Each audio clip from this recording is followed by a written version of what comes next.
Gimana? Sehat-sehat? Alhamdulillah sehat Ibu. Alhamdulillah. Baik. Jadi ini adalah kelas 2A Nurse ya. Kelompok 3 akan melanjutkan presentasi dari pertemuan 4, sekarang pertemuan 5. Nah, sebagai pengait atau mengingat kembali apa yang akan kita diskusikan pada pagi hari ini, yaitu kebijakan pemerintah dalam menangani KLB dan kasus-kasus baru. Yang KLB sudah, yang sekarang kasus barunya.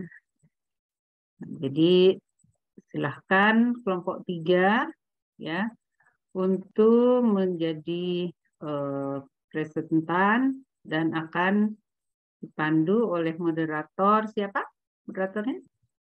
Izin menjawab, saya Bu Elsa, moderator. Baik, Elsa Kumalasari ya. Oke, silakan Elsa untuk memandu diskusi kita hari ini. Baik Ibu, terima kasih sebelumnya. Assalamualaikum warahmatullahi wabarakatuh. Selamat pagi kepada yang terhormat Ibu Nurlina Supartini SKP MPH dan teman-teman yang telah hadir pada Zoom pagi ini. Sebelumnya saya Elsa Kumalasari selaku moderator yang akan memandu diskusi jalannya diskusi pada kelompok 3 kebijakan kesehatan. Bisa di next.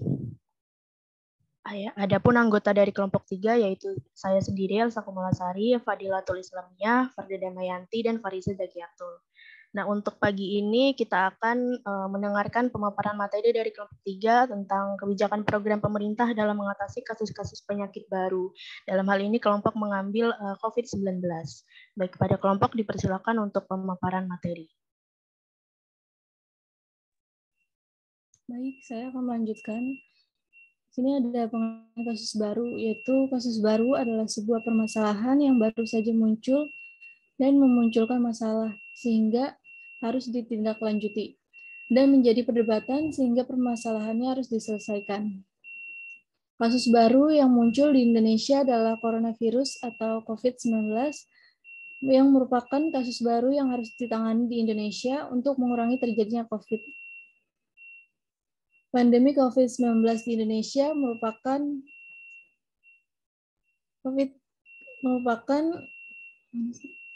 bagian dari pandemi penyakit coronavirus 2019 yang sedang berlangsung di seluruh Indonesia. Penyakit ini disebabkan oleh coronavirus sindrom pernapasan akut berat. Next. Ya, izin melanjutkan. Selanjutnya ada pembahasan mengenai regulasi. Bisa teman-teman lihat ya, yang pertama itu regulasi tentang vaksinasi.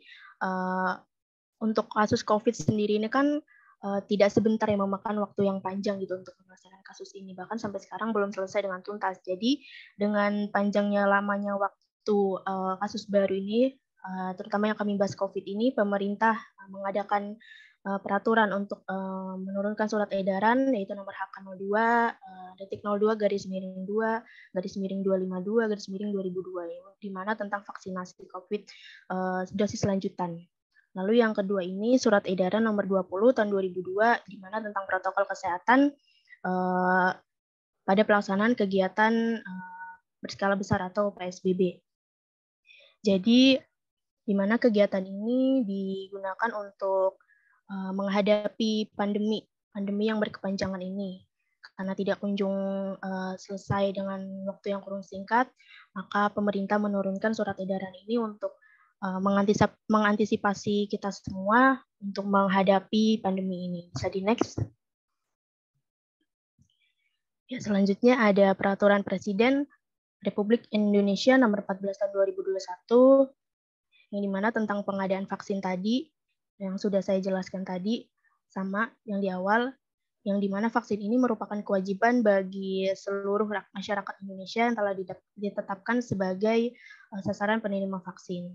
Selain itu, ada juga peraturan dari Kemenkes menerbitkan surat edaran Direktur Jenderal Pencegahan dan Pengendalian Penyakit nomor SR 0206-2 1180/2002 yang dimana tentang penyesuaian pelaksanaan vaksinasi COVID dosis lanjutan bagi masyarakat umum. Nah, dalam aturan ini juga disebutkan bahwa penyuntikan dosis lanjutan bagi masyarakat umum dapat diberikan minimal 3 bulan setelah menerima vaksin dosis lengkap. Ya, bisa di next. Ya, selanjutnya ini ada contoh kasus kenaikan COVID-19 yang dimana ini kasusnya kita mengambil contoh kasus yang tahun 2021 yang dimana kasus terkonfirmasi COVID-19 di Kabupaten Garut bertambah setelah total kasus terkonfirmasi positif menembus angka 1.000 pada Selasa 10 bulan 11 2021. Nah, angka kasus terkonfirmasi masih terus bertambah. Jadi berdasarkan data gugus tugas COVID Kabupaten Garut hingga saat ini total kasus di daerah ini berjumlah 1.162 kasus, jadi sebanyak 514 orang masih menjalani isolasi, 628 orang sembuh dan 21 orang meninggal dunia. Bisa di next.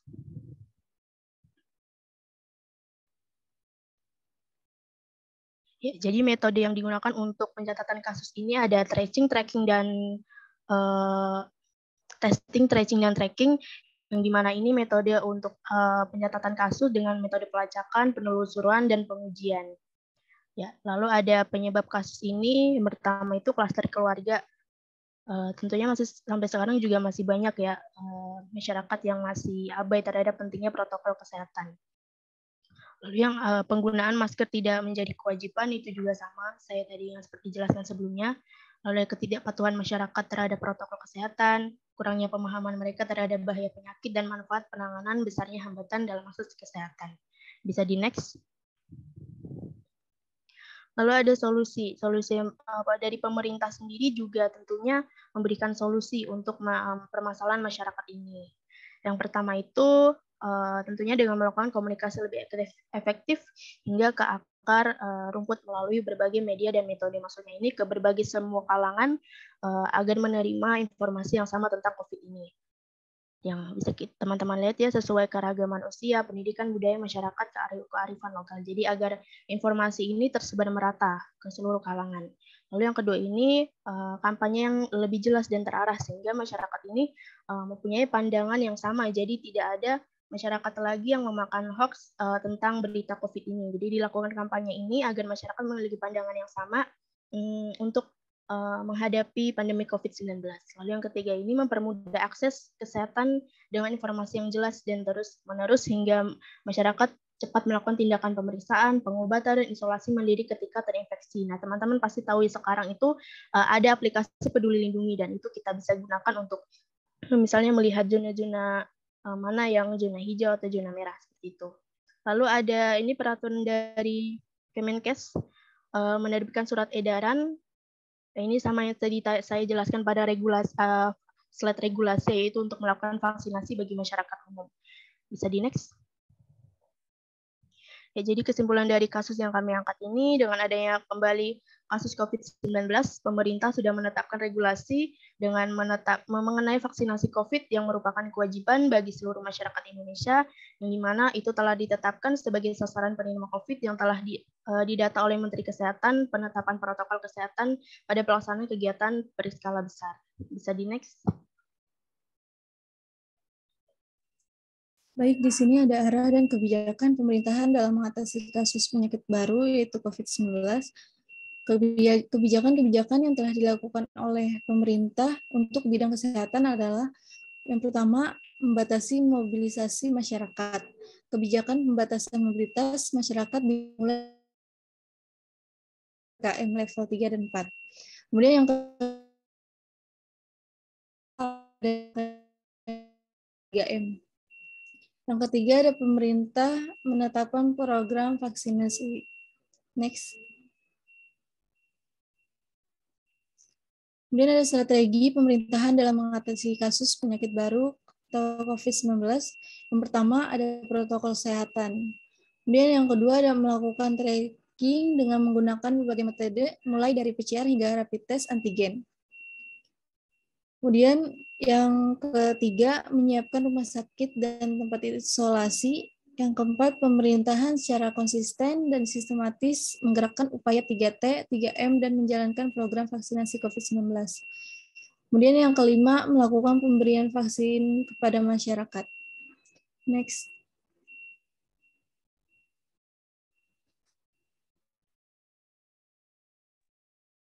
Selanjutnya, peran pemangku kepentingan dalam mengatasi kasus penyakit baru COVID-19. Peran pemerintah dalam penanganan virus COVID-19 yaitu dengan kebijakan yang dikeluarkan dapat menjadi acuan bagi pemerintah pusat, pemerintah daerah provinsi, pemerintah daerah kabupaten kota, tenaga kesehatan, dan masyarakat dalam pelaksanaan vaksinasi COVID-19. Pemerintah daerah baik provinsi maupun kabupaten kota diharapkan dapat membentuk dan memimpin kelompok kerja vaksinasi COVID-19 untuk memastikan berbagai persiapan, pelaksanaan, dan evaluasi vaksinasi COVID-19 berjalan dengan baik, sehingga cakupan yang dibutuhkan untuk membentuknya kekebalan kelompok atau herd immunity dapat tercapai. Melakukan juga upaya peningkatan edukasi kepada masyarakat melalui berbagai saluran informasi. Agar penanganan COVID-19 berjalan dengan lancar, masyarakat juga harus menjalankan protokol kesehatan, seperti memakai masker dengan benar dan konsisten, mencuci tangan pakai sabun dan air mengalir atau hand sanitizer, menjaga jarak minimal 1 meter dan menghindari kerumunan, melakukan vaksinasi COVID, isolasi mandiri, dan pengobatan sesuai pedoman yang dikeluarkan pemerintah.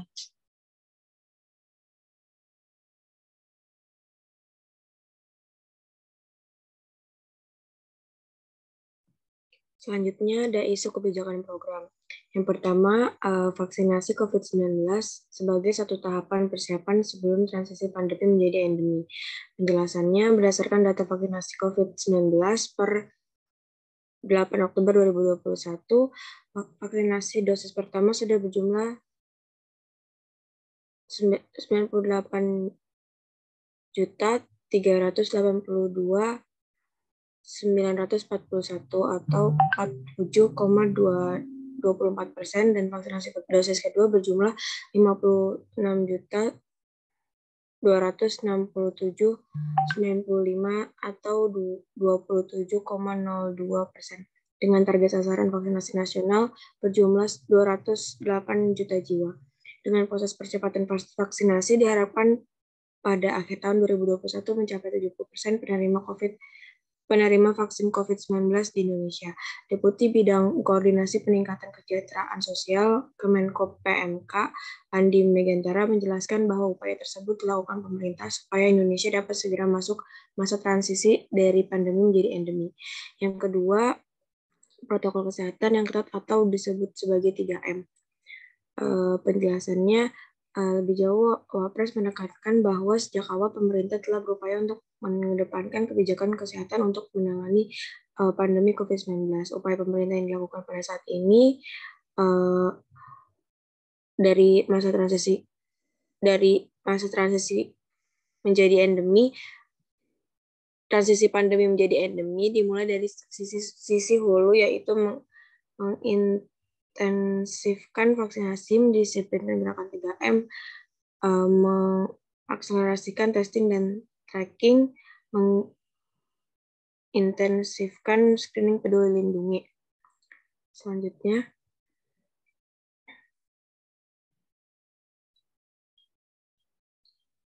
yang ketiga, membatasi mobilitas di tempat umum. Masyarakat juga, Wapres mengatakan masyarakat juga diminta membatasi mobilitas di tempat umum serta menghindari kerumunan. Untuk itu, pemerintah menerapkan kebijakan PSBB agar masyarakat terhindar dari penularan. Oleh sebab itu, pemerintah memutuskan untuk menangani wabah COVID-19 secara khusus di wilayah-wilayah tertentu, khususnya Jawa dan Bali, dengan menerapkan kebijakan pemberlakuan PPKM. Yang keempat, sejumlah masyarakat masih tidak percaya akan adanya COVID. Penjelasannya yaitu orang tidak percaya COVID-19 bisa karena si individunya juga penderita atau tenaga kesehatan atau penyintas COVID-19. Faktor kedua selanjutnya, di lingkungan orang tersebut lebih banyak yang mengabaikan dengan COVID-19 daripada yang percaya. Apalagi terlalu banyak hoax yang muncul di lingkungan sekitar. Juga bisa membuat individu tersebut tidak percaya dengan adanya COVID-19. Selain itu, ketidakkepercayaan pada COVID-19 juga bisa terjadi karena efek frustasi dengan terlalu banyak aturan yang berubah, tetapi tidak membawa perubahan positif apapun yang dirasakan.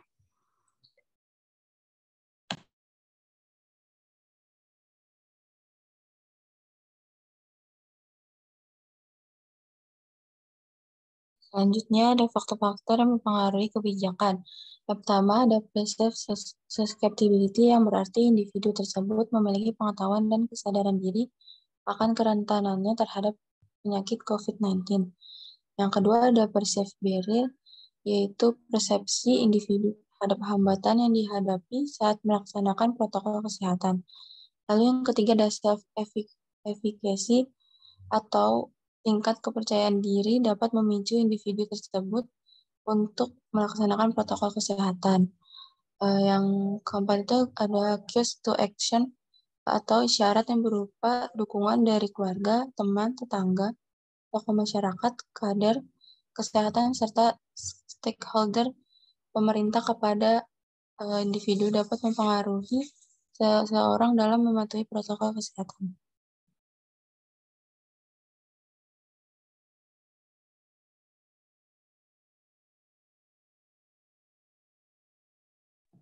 Selanjutnya ada upaya atau dukungan terhadap program. Pemerintah terus berupaya untuk mendapatkan vaksin secara gratis melalui jalur multilateral. Upaya tersebut membuahkan hasil. Cara untuk mendapatkan vaksin gratis dari pemerintah setempat yaitu langkah-langkahnya yang pertama melalui notifikasi SMS, yang kedua melalui layanan Peduli Lindungi, dan yang ketiga melalui Babinsa atau Babinkamtibnas, Tipmas.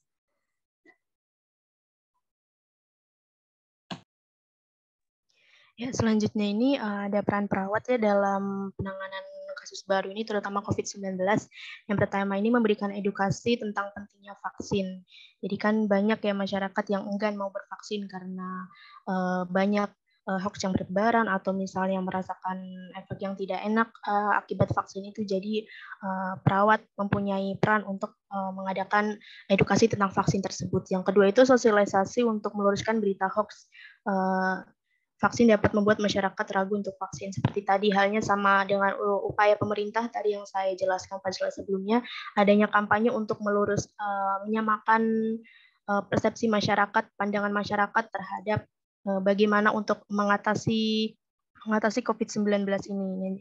Nah, pada hal ini juga perawat ikut ambil peran juga untuk mengadakan sosialisasi untuk meluruskan berita hoax yang bertebaran. Lalu yang ketiga ini, perawat memberikan edukasi tentang efek samping vaksin dan cara mengatasinya, seperti yang saya jelaskan, bahwa masyarakat perlu tahu untuk efek dari vaksin ini memang seperti itu dan itu tidak apa gitu. Jadi masyarakat tidak perlu takut lagi untuk vaksin. Lalu yang keempat ini, perawat memberikan edukasi untuk meningkatkan kesadaran masyarakat terhadap bahaya COVID. Nah, jadi seperti yang dijelaskan pada sebelumnya kan terdapat isu bahwa masih banyak masyarakat yang abai terhadap bahaya COVID-19 ini, sehingga angka penularannya menjadi bisa meninggi gitu. Lalu yang kelima, perawat memberikan edukasi tentang pemilihan masker yang tepat dan benar sesuai standar fungsi untuk mematuhi standar protokol yang ada. Lalu yang keenam itu, perawat memberikan edukasi tentang persiapan apa saja yang perlu dibawa. Maaf, ini PPT-nya agak terpotong tulisannya. Jadi apa aja yang perlu dibawa saat kita menghadapi dunia luar, saat kita beraktivitas di dunia luar, seperti membawa hand sanitizer atau misalnya membawa masker seperti yang pada poin kelima. Ya, lalu yang poin 7, perawat memberikan edukasi untuk kesadaran masyarakat dari peraturan yang ada. Ini sama seperti yang tadi ya. Lalu sosialisasi jarak aman saat harus beraktivitas di tempat umum itu berapa. Lalu ada perawat memberikan edukasi hal apa yang perlu dilakukan setelah melakukan aktivitas di tempat umum agar tetap steril. Lalu yang sebelum mengadakan sosialisasi tentang bagaimana COVID dapat menular. Lalu mengedukasi tentang efek tubuh yang ditimbulkan akibat terpapar COVID, agar masyarakat tuh bisa mengidentifikasi sedini mungkin gejala yang muncul dari COVID-19 itu. Lalu yang ke-12 itu mengadakan sosialisasi tentang dengan dilandasi bukti kuat agar masyarakat percaya dan sadar untuk melakukan perlindungan diri. Ya, mungkin cukup ya presentasi dari kelompok 3. Selanjutnya kelompok 3 membuka sesi tanya jawab. Bagi teman-teman yang ingin bertanya, dipersilakan untuk menggunakan fitur raise hand terlebih dahulu. Persilakan untuk teman-teman.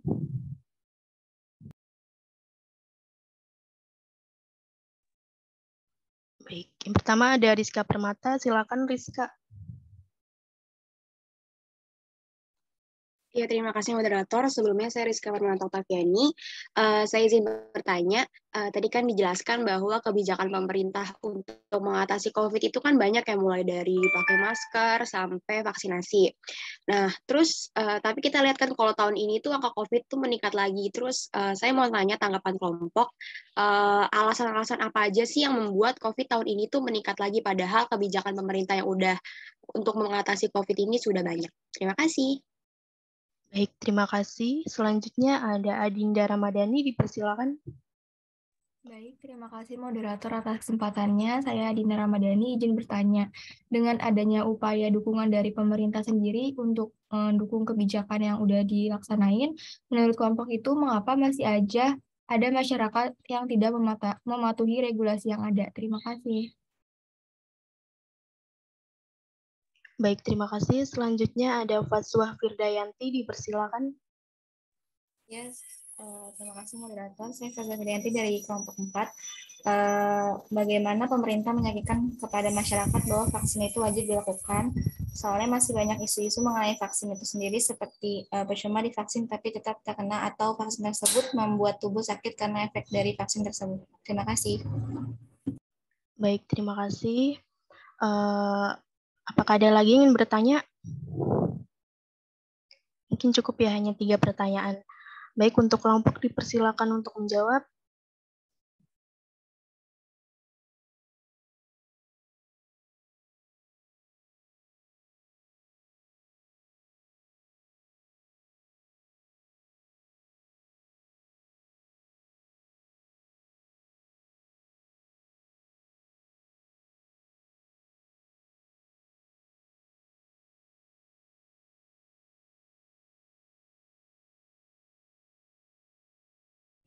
Izin masuk moderator. Baik, silakan Fadilatul.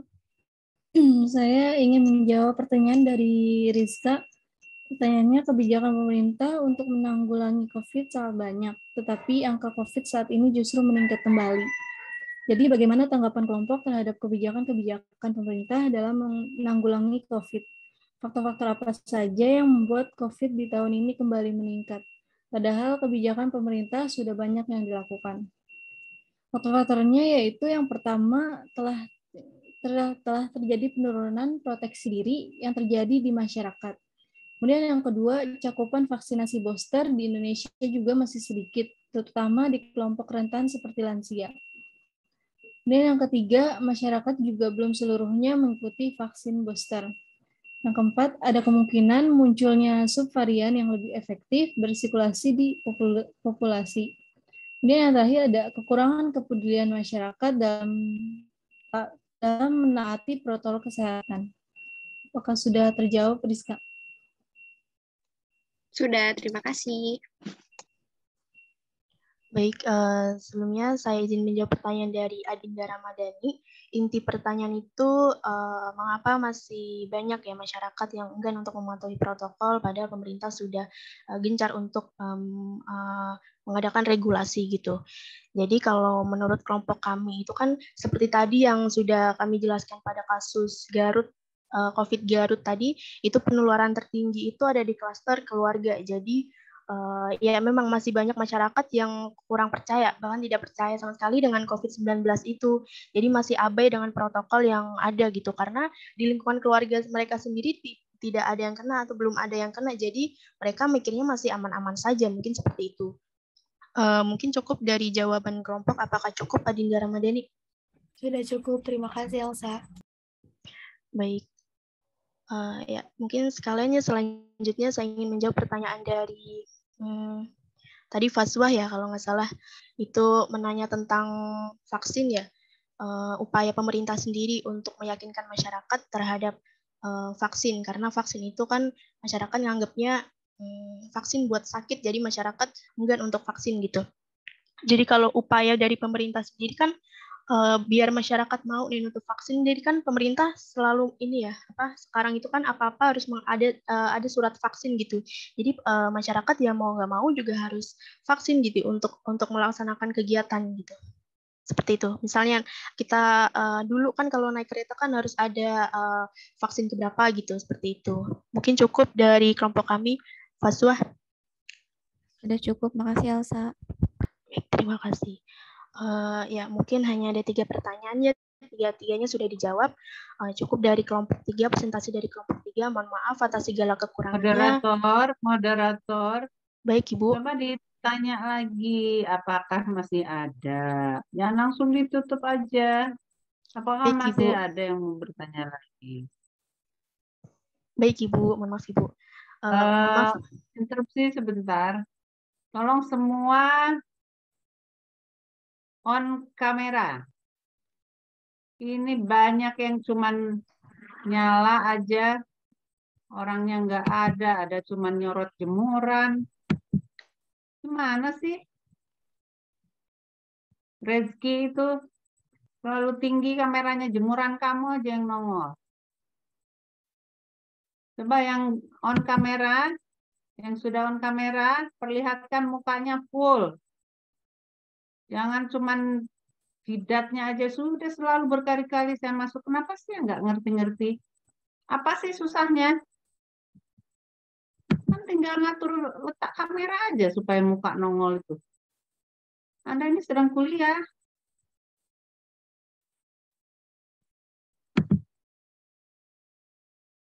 Dan Anda ini udah orang dewasa ya, termasuknya pembelajaran orang dewasa. Kalau sekali sudah diingatkan, 2 kali sudah diingatkan, udah tahu begitu seharusnya.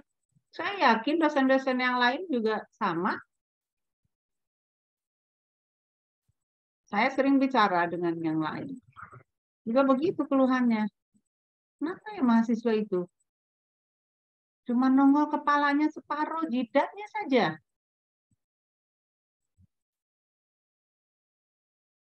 Ya, jadi perkuliahan online itu semaksimal mungkin Anda bayangkan, Anda tuh hadir. Ya, kepada teman-teman, apakah ada yang ingin ditanyakan lagi? Dipersilakan. Jika ada, mungkin bisa menggunakan fitur resen ya.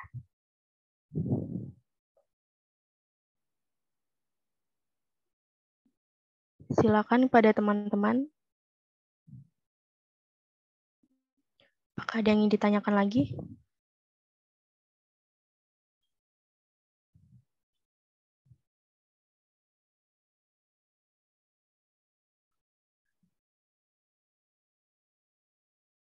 Mohon maaf, Ibu masih di mute. Coba slide-nya ditayangkan lagi. Baik, Ibu. Farda, silakan boleh dibantu lagi.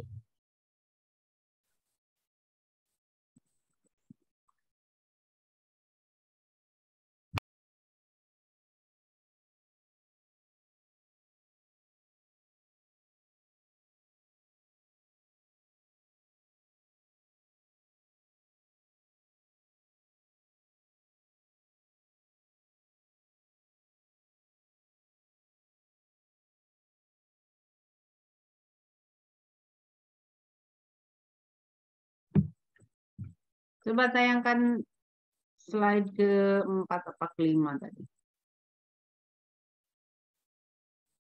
Terus. Terus. Terus. Terus. Terus. Terus. Terus. Nah, ini.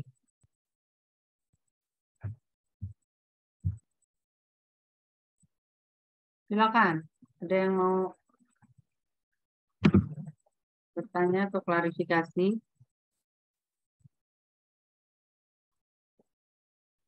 Silakan dari teman-teman, apakah ada yang ingin ditanyakan kembali?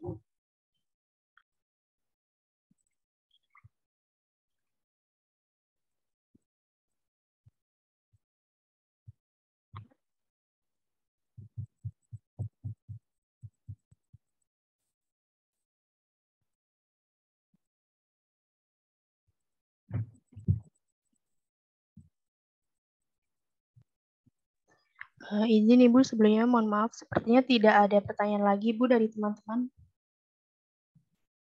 Kalau nggak bertanya, saya yang bertanya.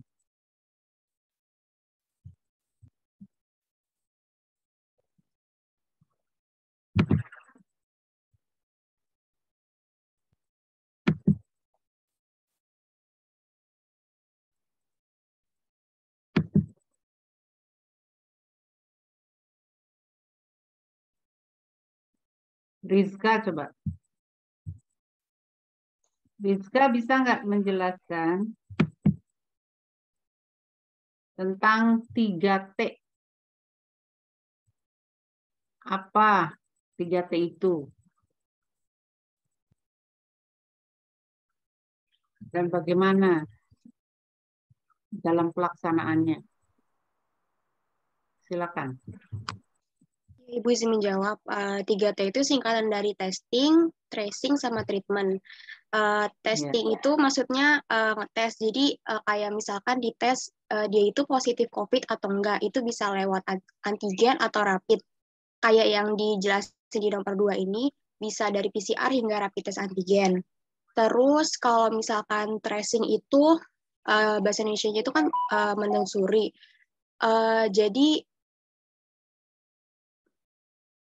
kita menelusuri pasien antara pasien COVID sama pasien yang negatif. Kan kita tahu nih kalau misalkan pasien COVID itu tanda-tandanya misalkan dia udah ada gejala-gejala COVID, jadi kita bisa memutus rantai penyebarannya.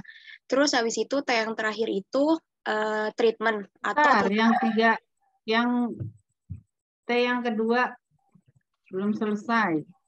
Bagaimana dalam melaksanakannya itu seperti apa?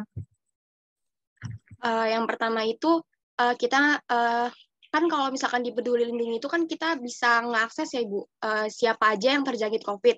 Kita bisa lihat waktu dan tempatnya itu di mana aja yang terjangkit COVID. Terus yang kedua itu kalau di aplikasi Peduli Lindungi itu kita bisa ngasih tahu nih, ngekonfirmasi orang-orang yang terpapar COVID. Terus kalau misalkan udah terkonfirmasi, kita bisa kasih isolasi di ruang isolasi, misalkan di rumah sakit, atau tempat-tempat yang jadi tempat buat isolasi, kayak misalkan Wisma Atlet kemarin. Terus selanjutnya, yang terakhir itu treatment tindak lanjut, kalau misalkan kita udah... Bentar, yang tracing. Belum selesai. Yang tracing. Itu kalau orang terakses dalam Peduli Lindungi. Pada tataran masyarakat tidak semuanya ya terakses dengan Peduli Lindungi. Misalnya ada satu keluarga, kemudian salah satu anggota keluarga itu menyatakan positif. Gimana cara men-tracingnya? Izin jawab Ibu, kalau misalkan kayak gitu, contohnya misalnya di daerah rumah saya pas itu ada yang terjangkit COVID. Terus biasanya itu ngelapor ke RT. Terus nanti dari RT itu dilanjut ke, kalau nggak salah, ke kelurahan atau di kecamatan, itu nanti bakal diurus. Jadi nanti dari kelurahan itu bakal ngasih surat biar keluarga itu diisolasi di tempat untuk isolasi tersebut. Hanya diisolasi saja? Biasanya sih pas itu misalkan dikasih vitamin saat diisolasi, terus sampai Tracing loh, tracing nih, tracing. Dilakukan apa?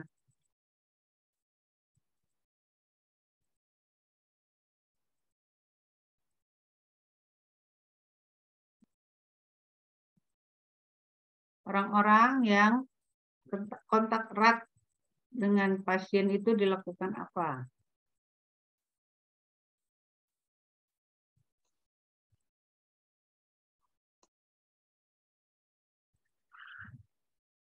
Ada yang bisa bantu? Izin jawab Ibu, di karantina juga Ibu. Ya, selain itu, ini kan tracing.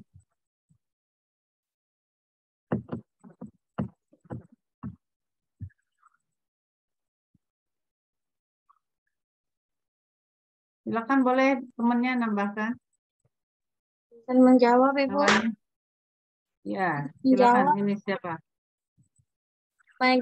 Mengidentifikasi waktu dan tempat dari orang-orang COVID, pasien COVID, Ibu, baru mungkin bisa diinformasikan orang-orang yang mungkin terpapar virus COVID agar kita bisa menghindari atau untuk mengapakan waktu, baru setelah itu mengisolasi orang yang terjangkit COVID-19. Mungkin seperti itu, Ibu. Oh, enggak tuntas. Setelah ditemukan orang yang kontak erat, ya selain dari keluarga kan diwawancara. Ya orang itu seminggu ini kemana aja, kerja di mana. Ya semua kontak erat itu dilakukan apa? Balik lagi ke pertama. Lakukan apa? Dites Ibu apakah positif atau negatif. Nah, begitu atuh. Ya, jadi semua kontak erat dilakukan testing. Sehingga akan teridentifikasi mana yang ketularan, mana yang tidak. Mana yang harus diisolasi, mana yang tidak. Ya.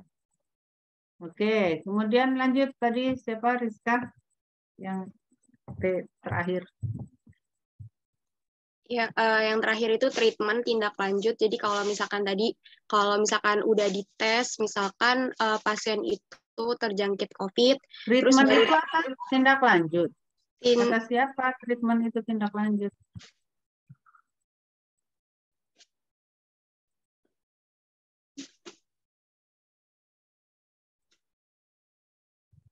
Perawatan, Ibu.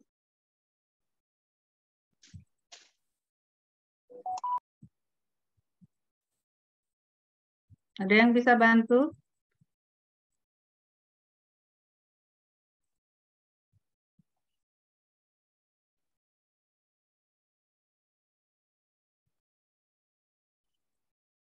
Silakan temannya yang mau melengkapi jawaban Rizka.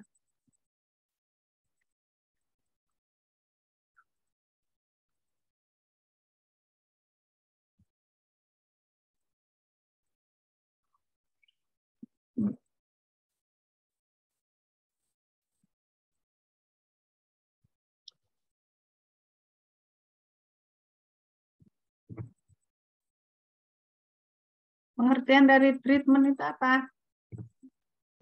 Terjemahannya ada ya, apa terjemahannya? Ya, itu kan bahasa Inggris. Ya. Izin menjawab, untuk Ya, treatment itu sendiri, dia itu artinya itu kan perawatan ya Bu ya. Nah, perawatannya ini tuh diberikan kepada pasien yang sudah positif COVID-19, yang dimana selama treatment itu kita itu harus memberikan perawatan sampai pasien itu sembuh, Ibu. Hanya perawatan saja?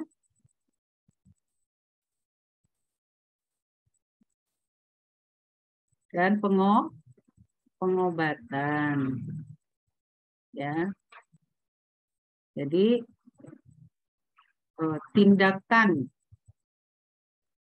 yang diperlukan setelah teridentifikasi itu bisa berupa tadi isolasi, ya, kemudian pengobatan dan perawatan. Oke, terima kasih Rizka dan teman-teman. Kemudian saya juga ingin tanya, selain dari 3M udah tahu semua ya.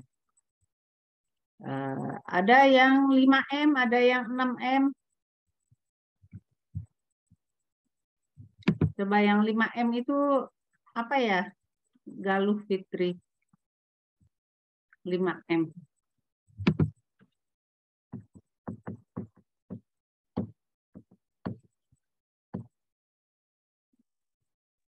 Izin masuk Ibu.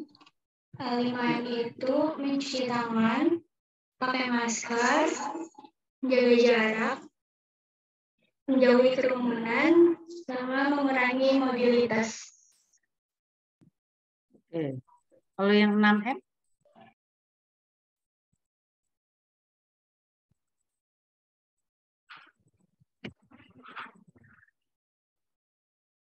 Mendapatkan vaksinasi,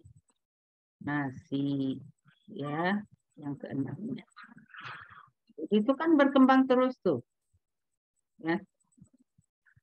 Oke, saya masih ingin tanya, dengan adanya tadi di slide keberapa? Ada pandemi menuju endemi.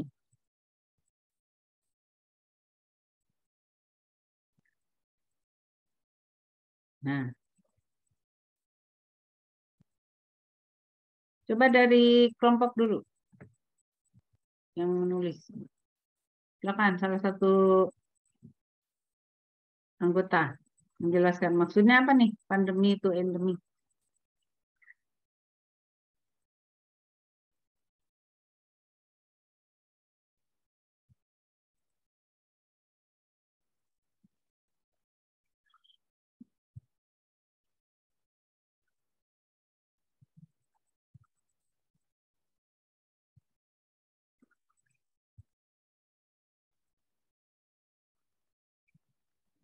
Izin menjawab, Ibu. Ya. Ya, saya Elsa dari kelompok izin menjawab. Dari COVID itu memang dari pandemi ke endemi, karena kalau pandemi itu kan sesuatu yang sudah menyebar luas, Ibu, di seluruh benua negara gitu, Bu. Nah, ini bisa ke COVID ini berubah menjadi endemi karena memang kasusnya itu turunnya lama gitu, Bu. Jadi dikatakan endemi, jadi populasi infeksinya terus-menerus bertahan, Ibu. Seperti itu, Bu. Yang sudah endemi di kita apa contohnya?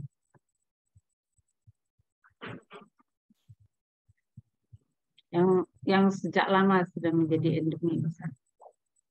Supaya teman-temannya bisa dengan mudah mencerna atau memahami maksudnya.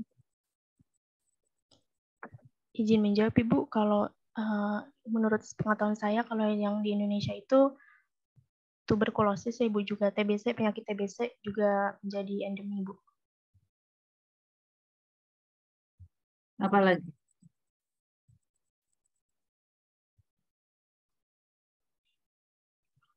Izin menjawab, Ibu, mungkin DBD bisa, Ibu.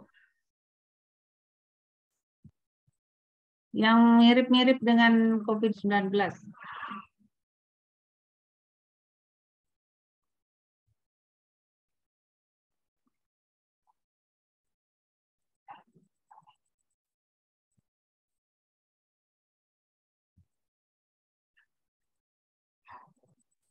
Anda pernah batuk pilek nggak? Oh iya, betul, Ibu. Flu. Ya. Batuk, pilek, atau influenza. Itu kan lama-lama udah kayak biasa aja kan? Padahal itu sama loh, virus corona. Ya, satu keluarga sama COVID-19.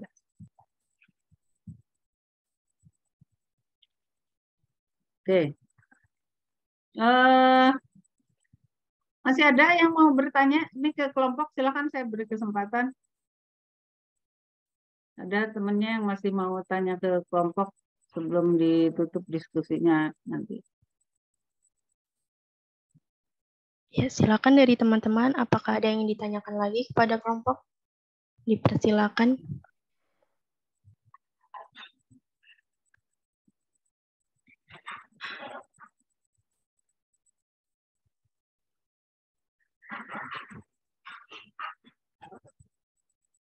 Nggak ada?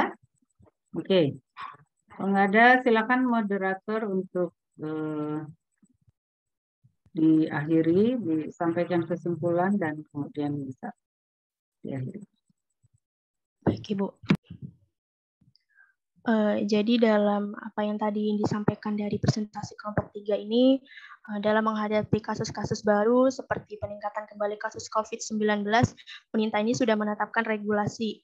Ya, seperti yang tadi kami jelaskan, itu mengenai vaksinasi, protokol kesehatan, itu seperti PSBB, namun masih terdapat beberapa faktor yang mempengaruhi regulasi tersebut, seperti masyarakat tidak mau vaksin karena berita hoax dan tidak mematuhi protokol kesehatan karena kurangnya kesadaran dan akan bahaya dari COVID-19. Jadi oleh karena itu, upaya yang perlu ditingkatkan yaitu sosialisasi untuk meningkatkan kesadaran masyarakat terhadap kerentanan penyakit dan manfaat memahami protokol kesehatan. Maksudnya mematuhi protokol kesehatan. Serta edukasi tentang vaksin dan memudahkan akses masyarakat untuk mendapatkan vaksin melalui vaksin gratis. Jadi dengan adanya implementasi protokol kesehatan yang baik dan perlindungan imun tubuh akan membantu dalam penurunan kasus COVID-19. Mungkin seperti itu, Bu, kesimpulan dari kelompok.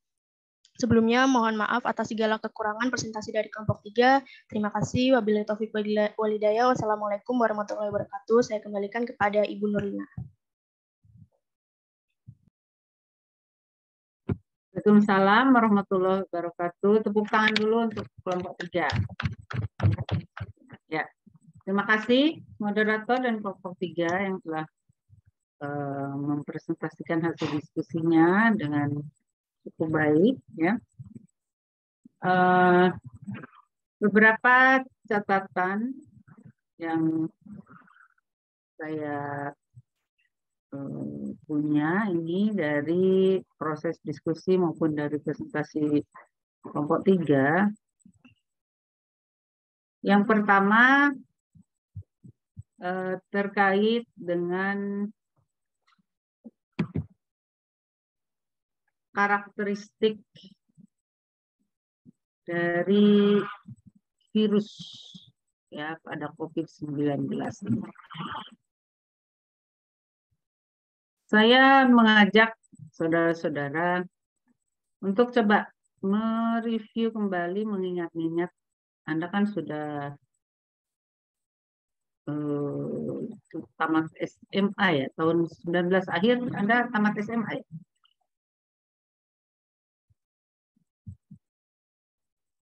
Ketika peristiwa pandemi ini mulai sampai di Indonesia, ya, yang dimulai di Wuhan, Cina. Coba Anda ingat-ingat waktu itu, ya, seperti apa gejalanya. Kemudian apa yang terjadi di masyarakat kita,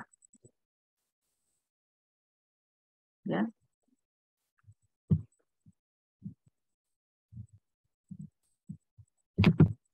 Coba Merisma. Merisma, kamu pernah kena COVID? Alhamdulillah belum pernah, Bu. Alhamdulillah. Wah, bersyukurlah kamu. Ya, banyak sekali yang kena. Tapi kamu ingat ya, pada waktu itu gejala COVID yang awal sekali itu seperti apa itu? Sakit tenggorokan, terus juga penciumannya tuh hilang, Ibu. Terus batuk terus-menerus, terus tenggorokannya gatal. Oke. Nah, kemudian berdasarkan ya identifikasi gejala, berdasarkan identifikasi dari sumber virus, sumber penularan, ya, maka pemerintah segera mengambil berbagai kebijakan. Ya, salah satunya yaitu melakukan apa? Lockdown, ya. Ingat nggak lockdown, di lockdown, ya. Nah, jadi ada kebijakan yang disebut lockdown, yaitu mengisolasi sebuah daerah. Ya. Bahkan waktu itu kita Indonesia ini menjemput ya WNI yang ada di Wuhan. Ada mahasiswa, ada pekerja, kemudian ditempatkan di sebuah pulau yang tersendiri, ya kemudian dikarantina selama 2 minggu di situ.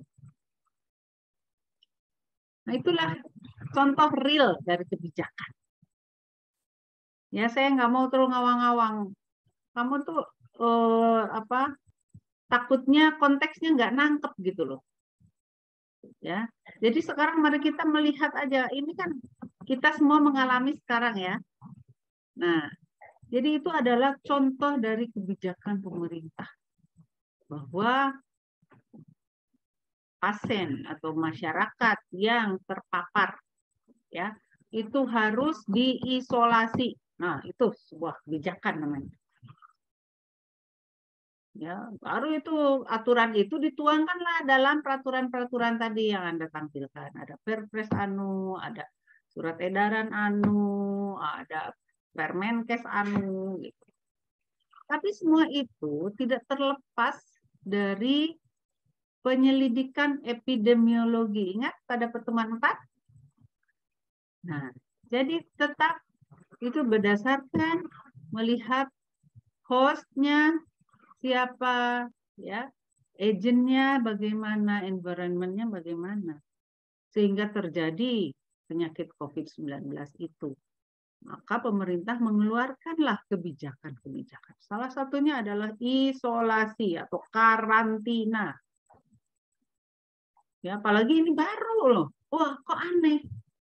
Sampai apalagi banyak hoax-hoax ya yang beredar kejut-kejut di pinggir jalan, hubrak gitu kan. Wah, semua orang takutan.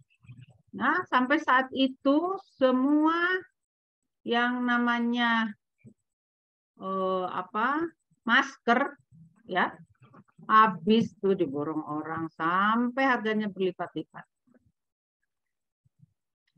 Kenapa coba orang berburu masker? Kenapa orang berburu masker? Coba, siapa yang mau jawab?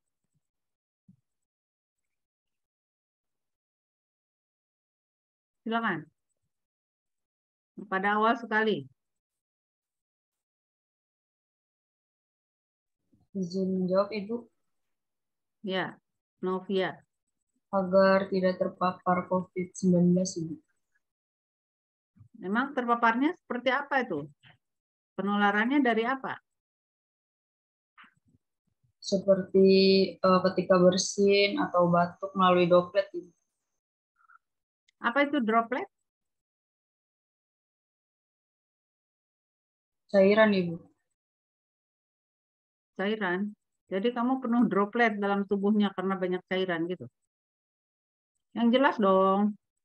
Nah, kamu jawab ke pasien, suster atau nurse, droplet itu apa? Cairan.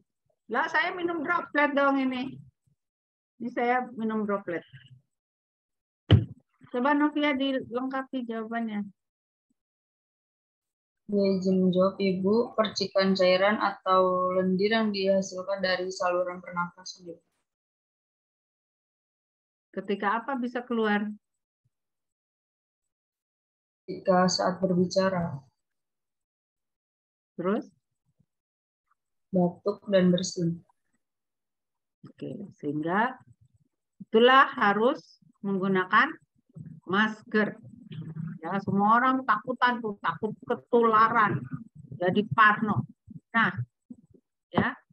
Jadi pada awal itu varian ya dari virus COVID-19 itu disebut dengan varian apa? Ingat nggak? Ada yang ingat varian apa waktu awal sekali?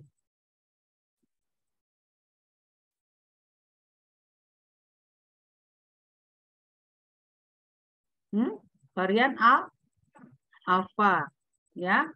Nah, itu karakteristiknya itu dia menyerang saluran pernapasan bagian atas, sehingga itulah, ya, timbul gejala-gejala, ada batuk, ya, gatal tenggorokannya. Nah, tetapi kemudian reda, ya, mulai sudah terkendali, sudah ditemukan, lagi dikembangkan vaksinnya, dia berubah. Ya, virusnya. Muncul yang disebut varian apa? Izin menjawab Ibu, varian beta. Ya. Varian Ya, beta. varian beta itu tidak terlalu heboh. Ya, yang sangat heboh sekali itu varian delta, karena menyerangnya itu sangat berbeda. Ingat nggak yang periode kedua serangan varian delta itu? Yang sampai semua rumah sakit penuh, ya, orang berburu apa? Waktu zamannya varian delta? Apa? Vaksin ya, Ibu. Kan. Ada yang ingat? Izin menjawab Ibu, oksigen. Ya.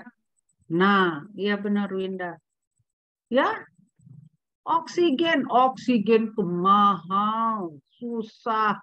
Tabung oksigen habis, semua diborong sama orang yang ketakutan. Orang yang kena malah nggak kebagian, jadi banyak korban.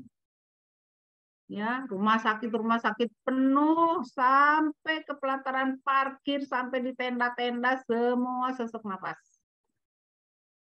Ya, saturasi oksigen, semua laku.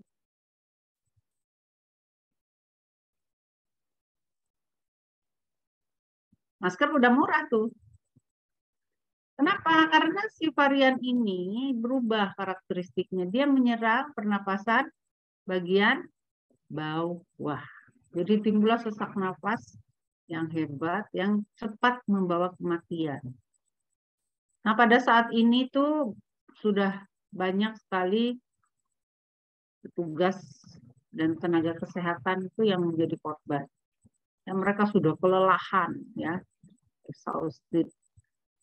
Sehingga dengan tingkat keparahan seperti itu, mereka menjadi rentan karena imunnya rendah. Vaksin belum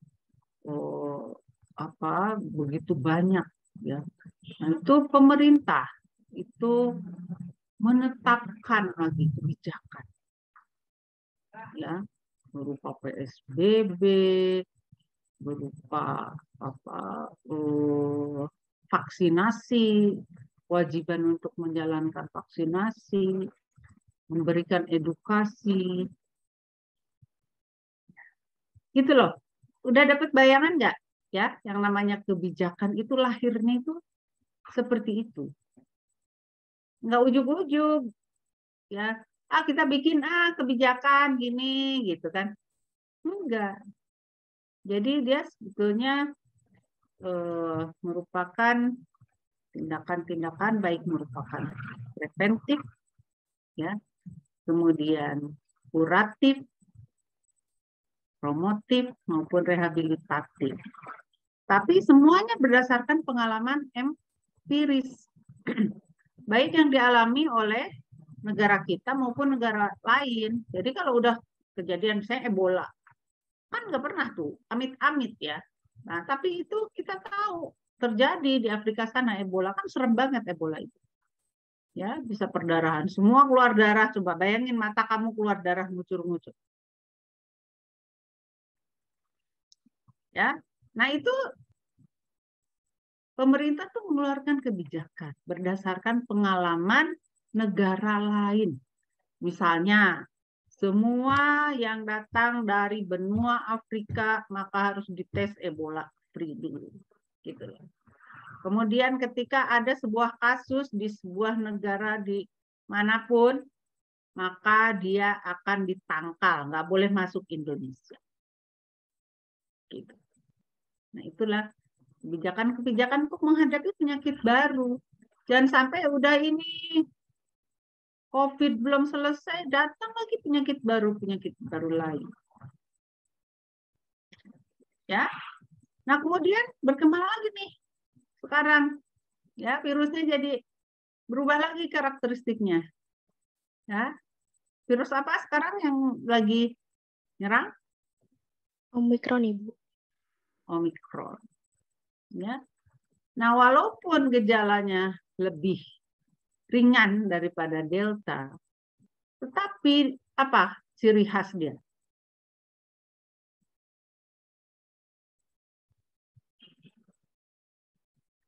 Ciri khas dia apa? Omikron.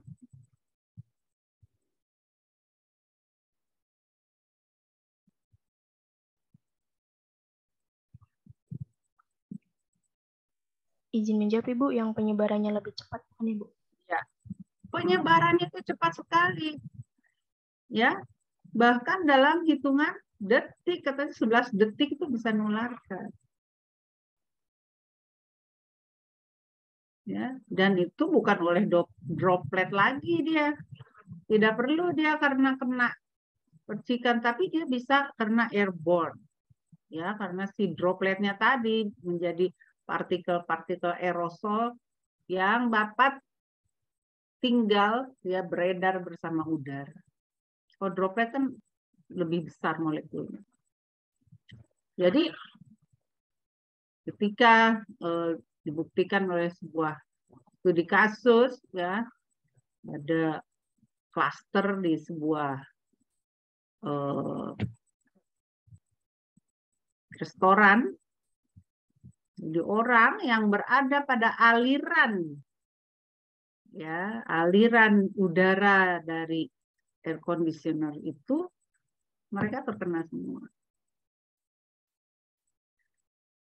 Nah, dia karakteristiknya itu cepat nularnya, walaupun tidak terlalu seperti Delta beratnya. Kalau Delta itu luar biasa mengerikannya kan, sampai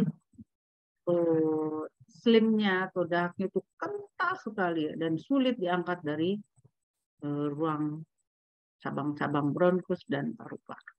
Sehingga banyak kematian itu tahun 2021 awal kalau nggak salah. 2020. Nah, jadi begitu saudara-saudara ya.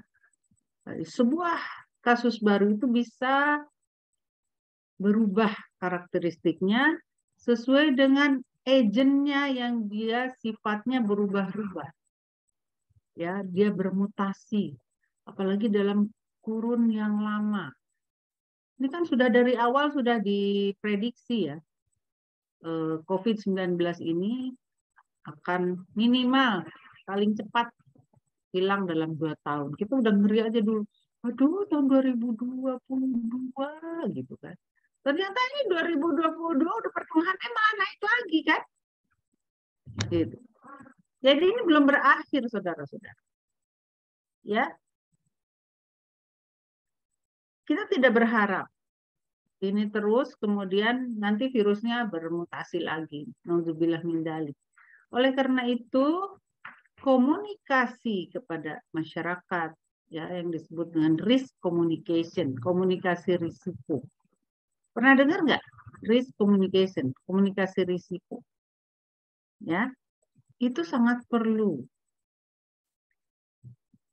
Bagaimana caranya kita atau pemerintah atau semua pihak yang memiliki kewenangan dan kewajiban itu mengedukasi masyarakat dan mengomunikasikan risiko ya yang dapat mereka alami dari penyakit ini. Itu namanya risk communication. Sehingga apabila berhasil itu akan sangat membantu menekan terjadinya penularan.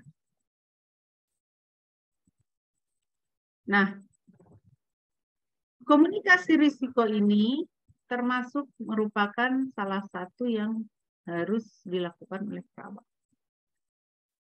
Bagaimana perawat di rumah sakit, di puskesmas, di masyarakat, ya, itu akan berkontak dengan pasien yang memiliki penyakit menular, ya, baik baru maupun lama atau yang sudah hilang timbul kembali. Ya. Nah, ini bagaimana untuk dirinya sendiri, dia harus menyadari risiko itu. Kemudian dia juga harus menyampaikan risiko itu kepada masyarakat. Siapa masyarakat yang paling dekat? Nah, anggota keluarga sendiri. Jangan sampai ya para perawat, para tenaga kesehatan ini justru mereka duluan yang menjadi korban. Ya, karena dialah dibutuhkan untuk menolong masyarakat. Jadi masyarakat yang paling dekat itu siapa? Anggota keluarga sendiri. Selamatkan keluarga Anda dulu. Sampaikan komunikasi risiko kepada anggota keluarga Anda. Jangan sampai anggota keluarga Anda sendiri yang tidak paham, tidak patuh terhadap protokol kesehatan misalnya. Karena orang akan melakukan sesuatu tindakan, akan melaksanakan protokol kesehatan kalau mereka paham. Ya, kenapa saya harus itu? Apa untungnya, apa ruginya? Nah, itu mengiris communication. Nah, tadi ada mengenai vaksin, ya, mengenai vaksinasi. Di dalam pencegahan, ya, untuk meningkatkan imunitas melalui vaksinasi.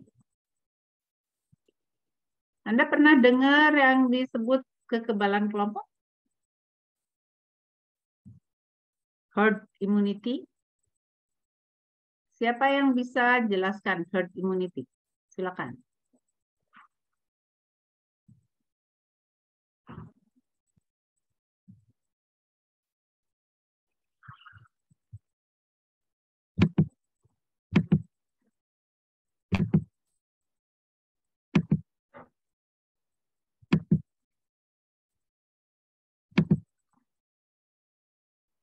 Dimas, coba Dimas Pramudito. Pernah dengar nggak Dimas herd immunity?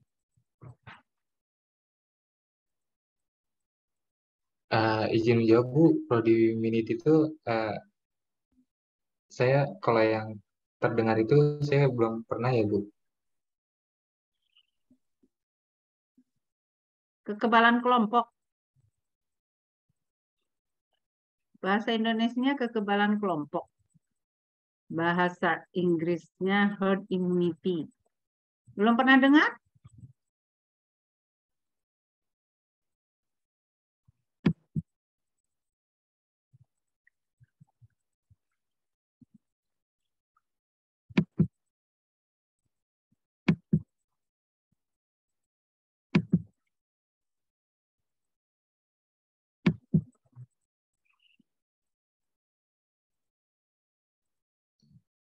Izin bantu menjawab, Ibu. Ya, silakan. Ya, saya Elsa Komalasari, izin bantu menjawab. Jadi herd immunity itu di mana suatu populasi yang memiliki kebal terhadap penyakit menular, jadi secara tidak langsung mereka juga memberi perlindungan terhadap kelompok lain, seperti itu, Ibu, yang saya tahu. Bagaimana caranya sebuah populasi untuk bisa mendapatkan kekebalan kelompok? Caranya seperti apa?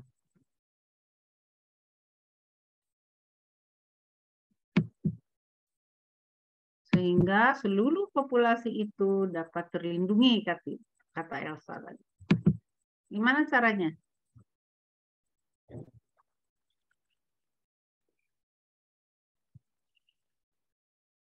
Nur Eliza Putri, coba.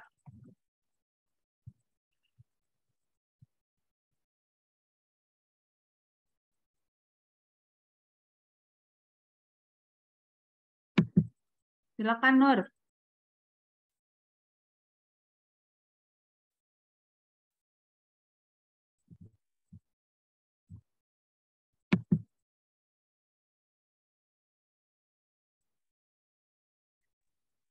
Seperti divaksin gitu ya Ibu? Ya, betul. Dengan dilakukan vaksinasi. Berapa persen cakupannya sehingga bisa dikatakan bisa melindungi seluruh populasi? Minimal berapa persen cakupan atau apa ya cakupan itu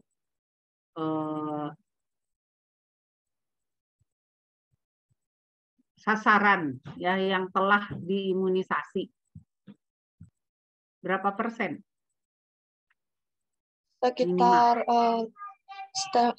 50% Ibu, setengah. Kata siapa?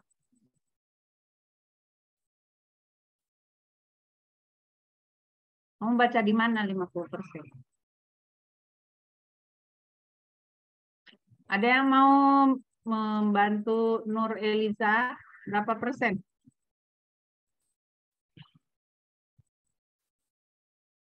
Vini, berapa persen Vini? Izin menjawab Ibu 60-70%. Secara global ya, secara rata untuk sebuah populasi itu 70% ya. Lebih bagus lagi lebih dari 70%. Ada pada penyakit tertentu 60%. Tapi untuk COVID-19 ini 70% ya pemerintah menetapkan presiden. Jadi lebih bagus lagi kalau bisa sampai 90%.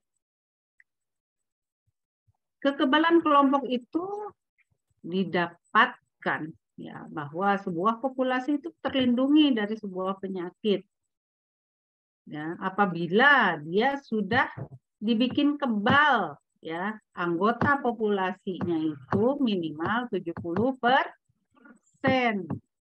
Jadi si 70% ini akan melindungi yang 30%-nya gitu loh. Loh kok bisa? Kan dia itu nggak divaksin. Kok bisa terlindungi? Coba balik lagi ke Dimas, gimana? Menurut kamu Dimas, coba dipakai logikanya. Kamu baca enggak? Itu kan udah pengetahuan orang banyak itu, herd immunity atau kekebalan kelompok. Coba, bagaimana kok bisa cuma 70 yang disuntik ya, yang divaksin, kok bisa terlindungi yang semuanya yang 100% itu bisa terlindungi. Kan masih ada 30 yang belum. Gimana menurut Dimas?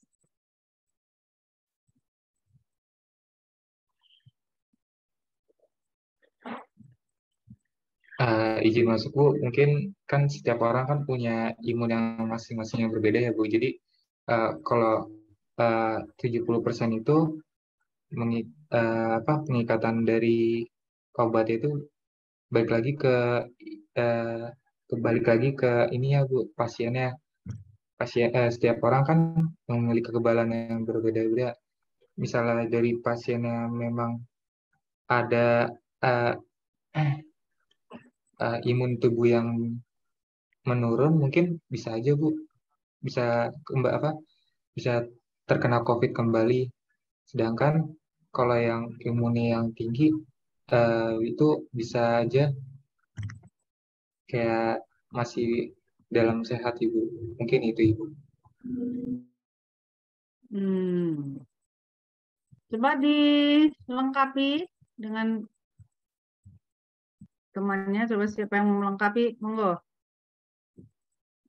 Terima kasih Dimas.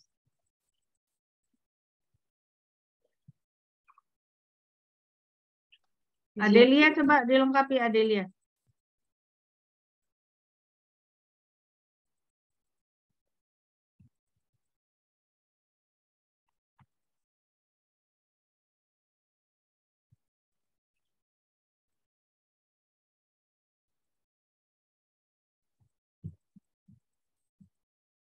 Halo Adelia.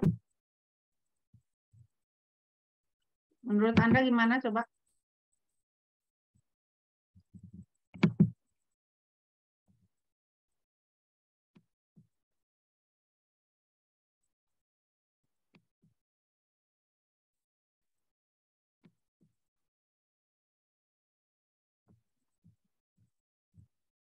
Halo Adelia.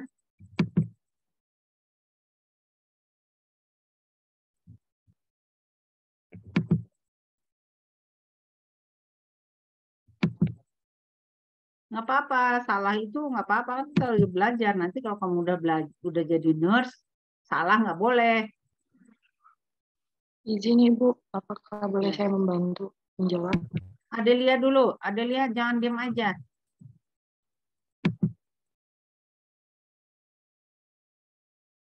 Mana Adelia?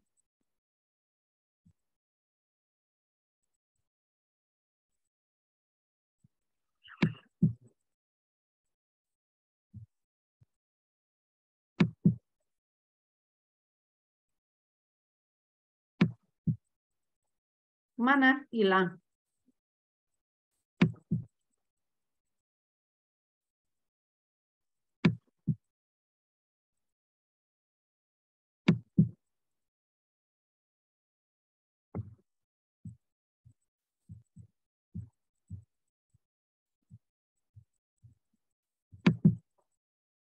Hilang Adelia nih.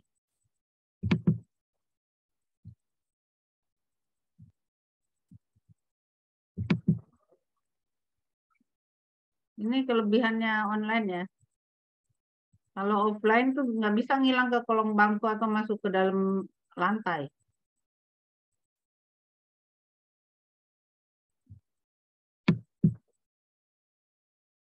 Silakan tadi siapa temannya? Saya catat nama Adelia. Ditanya malah hilang. Ya Ibu, izin menjawab ya Ibu. Vaksin itu kan vaksin itu sendiri kan ada itu karena untuk mencegah ya Bu.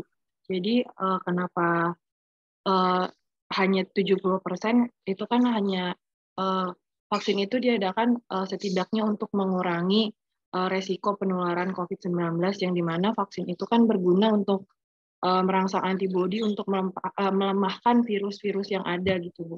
Seperti itu.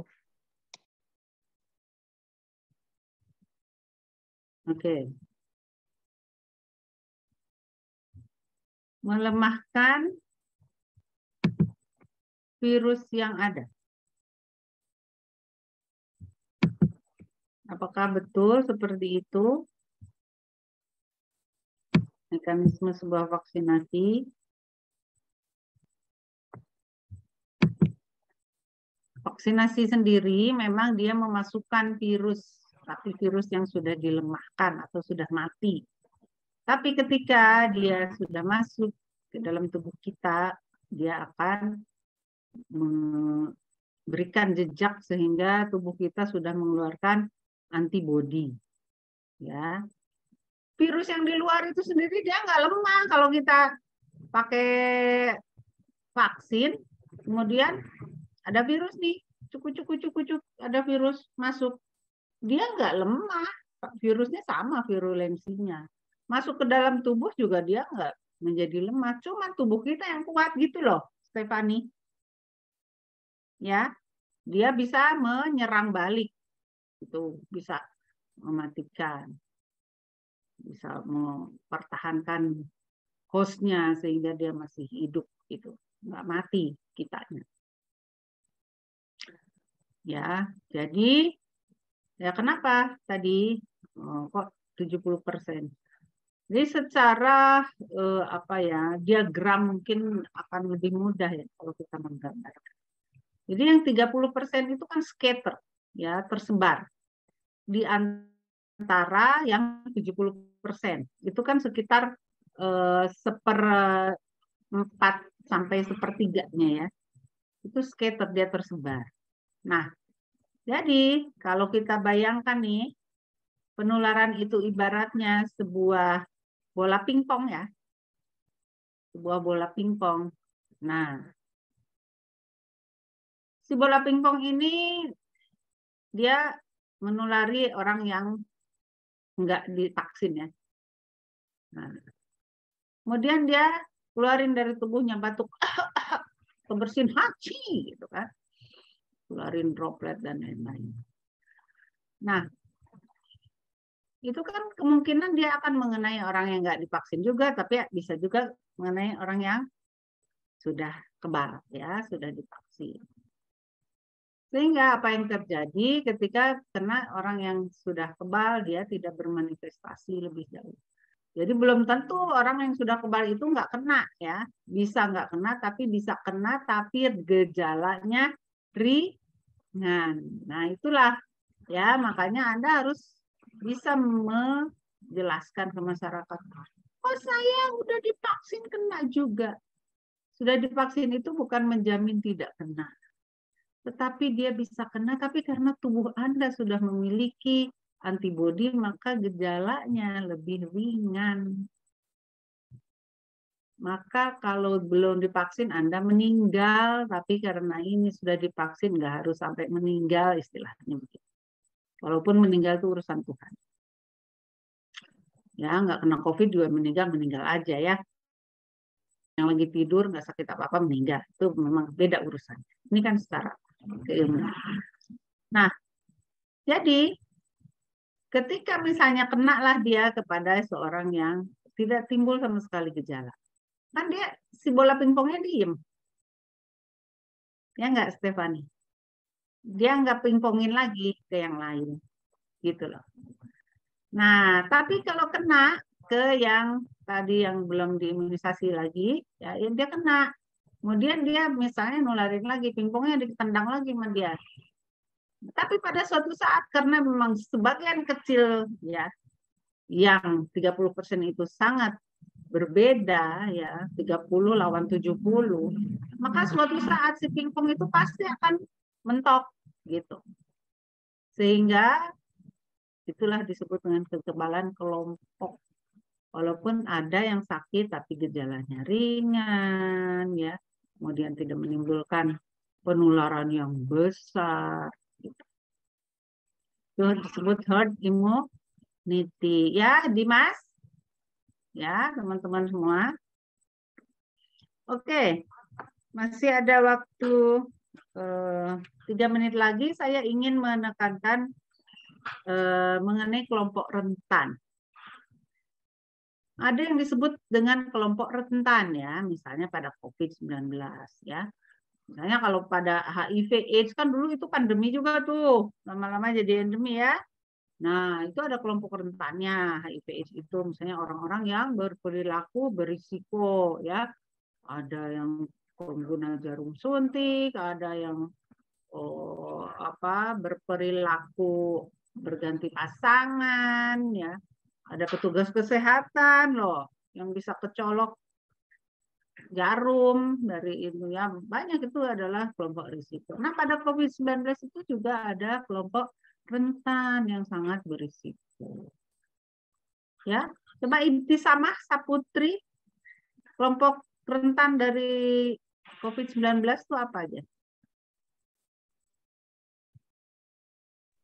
Yang punya penyakit bawaan, Ibu. Penyakit bawaan, apa penyakit bawaan itu? Bawaan lahir. Hah? Bawaan lahir. Apa penyakit bawaan lahir itu? Sumbing.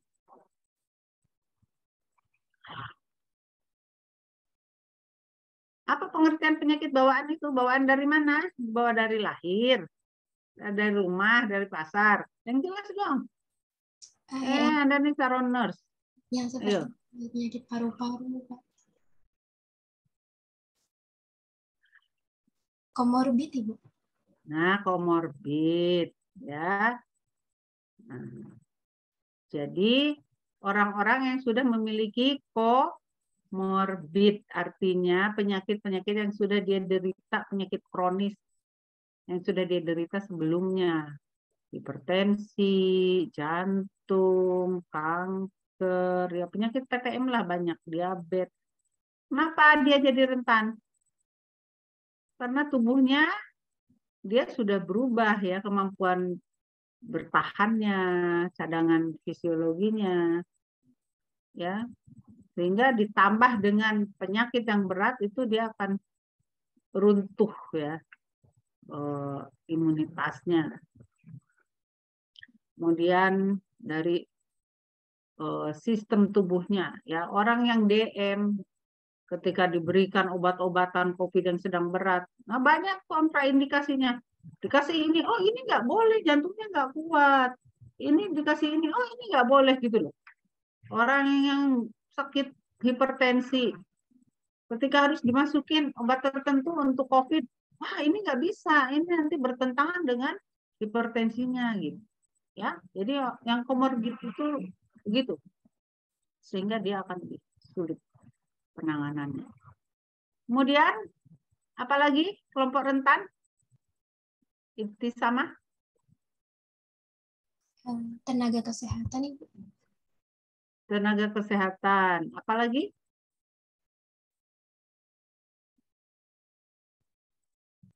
Galuh Fitri? Apalagi? Tambahkan. Galuh? Halo Galuh?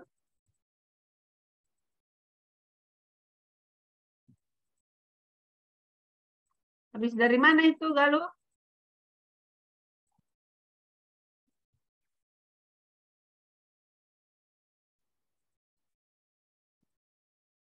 Apalagi kelompok rentan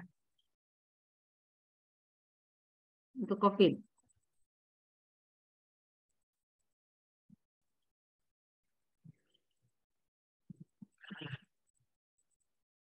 Halo Galuh?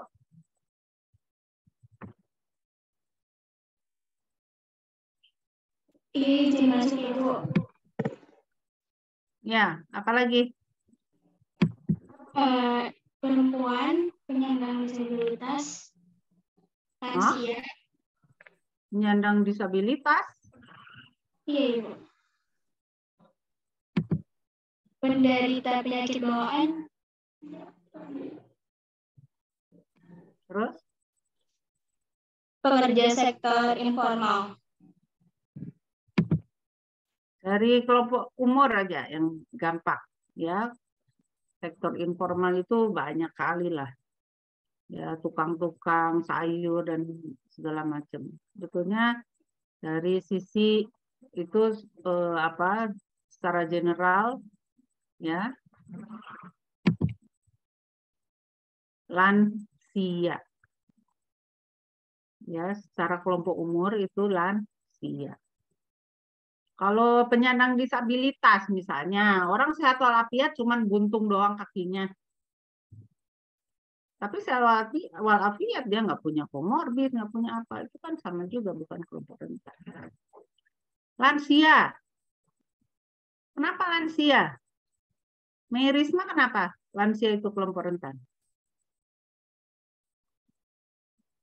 Karena lansia gampang tertular penyakit, Bu. Apa namanya, kayak imunnya lansia tuh udah nggak begitu bagus. Ya, imunitasnya, ya. Anak-anak. Farda kenapa kalau anak-anak?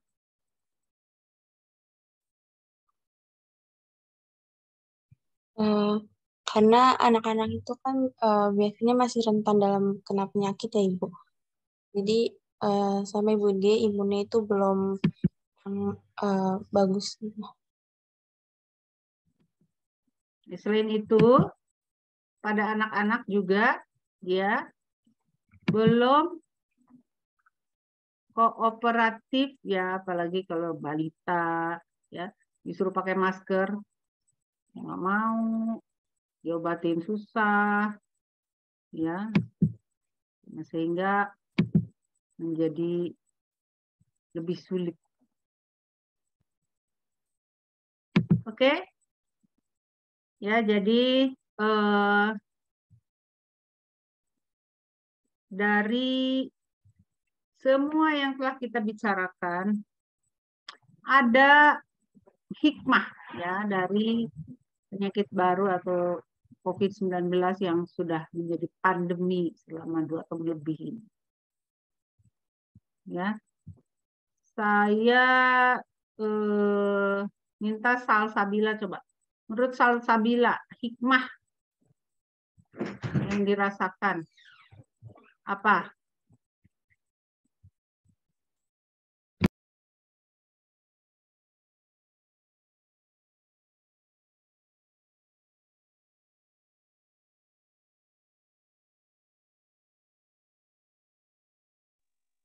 Izin menjawab Ibu, menjadi lebih berhati-hati terhadap penyumbatan penyakit.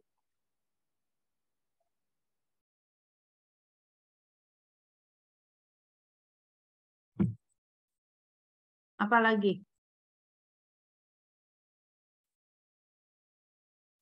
Rizky Hairul Nisa. Apa? Menyadari akan pentingnya menjaga kesehatan. Kenapa? Kurang terdengar, Rizky? Menjaga pentingnya kesehatan gitu. Selalu menjaga kesehatan dalam tubuh agar tidak terpapar. Coba Anda berpikir agak lebih besar sedikit ya, sebagai sebuah masyarakat Indonesia begitu loh. Najwa Afifah, coba. Izin menjawab Ibu, hikmahnya itu kalau dari segi yang saya rasakan tuh kayak kita dari segi teknologi juga kita jadi lebih maju gara-gara kan belajar dari online. Terus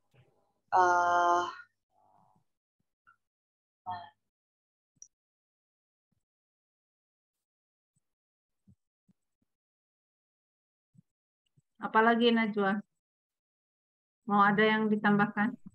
Terus kayak misalnya gara-gara kan waktu awal COVID itu kita di lockdown kan, cuma di rumah aja. Terus kayak antara hubungan keluarga tuh jadi dekat, yang tadinya jarang ketemu sama orang tua jadi ketemu. Gara-gara semuanya bergabung dalam satu rumah itu.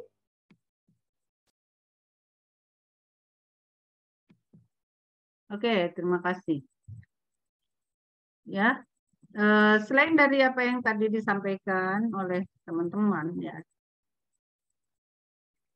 sebuah perubahan yang sangat radikal sekali, ya, terutama ya perilaku masyarakat dalam menjaga kebersihan.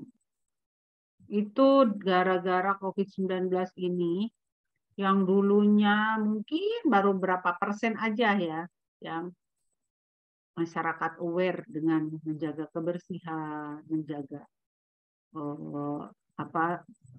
personal hygiene terutama ya, mencegah penularan gitu. Tiba-tiba begitu terkaget semuanya bahwa itu sangat penting sekali. Jadi sekarang kan terbalik. Kalau dulu kita melihat orang pakai masker aneh ya. Nah sekarang kita parno melihat orang nggak pakai masker. Terbalik ya. Jadi perubahan dalam kebiasaan atau perilaku masyarakat yang menjadi lebih baik ya, dan lebih meningkat literasi kesehatan. Itu hikmahnya. Baik, waktunya sudah lewat ya, sudah habis.